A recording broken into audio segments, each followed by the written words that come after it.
रवि नाम का एक लड़का दिल्ली की किसी फैक्ट्री में सफाई का काम किया करता था।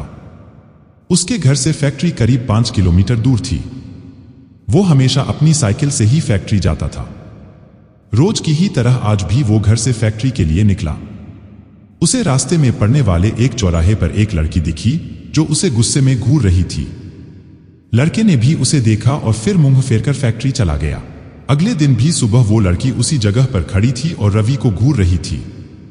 उसने पलटकर लड़की को नहीं देखा और सीधे अपने काम पर चला गया। रोजाना इसी तरह हफ्ते भर वो लड़की चौराहे पर खड़ी होकर रवि को घूरती थी और रवि उसे अनदेखा करके फैक्ट्री चला जाता था। करीब 7 दिन बाद जब रवि फैक्ट्री जा रहा था तो उसे वो लड़की उस जगह पर खड़ी नहीं दिखी। रवि के मन में हुआ कि आखिर क्या हुआ होगा कि वो लड़की वहां नहीं है। रवि ने सोचा कि उस लड़की से कुछ पूछने या बात करने में भी डर लगता था क्योंकि वो बुरी तरह से घूरती थी। इन्हीं ख्यालों के साथ वो फैक्ट्री पहुंचा और साफ सफाई करके शाम को घर लौट गया। वो लड़की 1 हफ्ते तक उस चौराहे पर नहीं दिखी।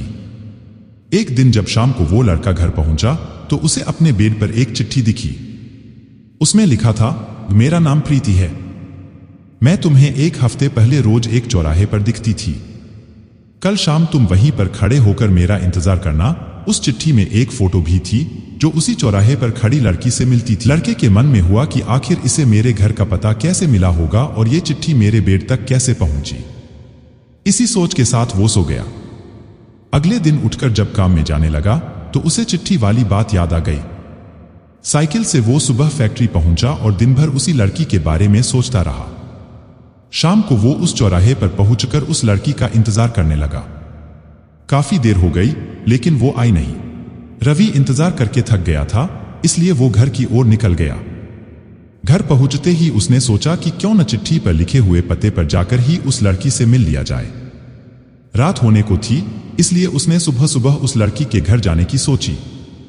सुबह होते ही जल्दी तैयार होकर रवि चिट्ठी पर लिखे पते पर पहुंच गया। वहां जाकर जब उसने घर की घंटी बजाई तो एक आदमी बाहर आया। उससे रवि ने कहा कि मुझे प्रीति से मिलना है। यह सुनते ही वह व्यक्ति चौंक गया। जवाब में उसने पूछा, ओ क्या प्रीति से मिलना है? उसे मरे हुए तो 2 महीने हो गए हैं, तुम्हें अब उससे क्या काम याद आ गया? यह सुनते ही रवि के होश उड़ गए। डर के मारे शरीर कांपने लगा। किसी तरह खुद को संभालकर रवि घर पहुंचा और चिट्ठी को जला दिया। उसके मन में कई तरह के सवाल उठने लगे। उसने सोचा कि वो लड़की जो मुझे रोज दिखती थी वो भूत थी। मुझे एक भूत ने चिट्ठी भेजी थी। यही सोचकर वो घर में दुबक कर बैठ गया। उस दिन से रवि न तो रास्ते में किसी को देखता था और न ही किसी अनजान इंसान के बारे में सोचता था। कहानी से सीख, किसी अनजान इंसान के बारे में सोचना नहीं चाहिए और बिना किसी व्यक्ति की सही जानकारी के उसके घर तो बिल्कुल नहीं जाना चाहिए।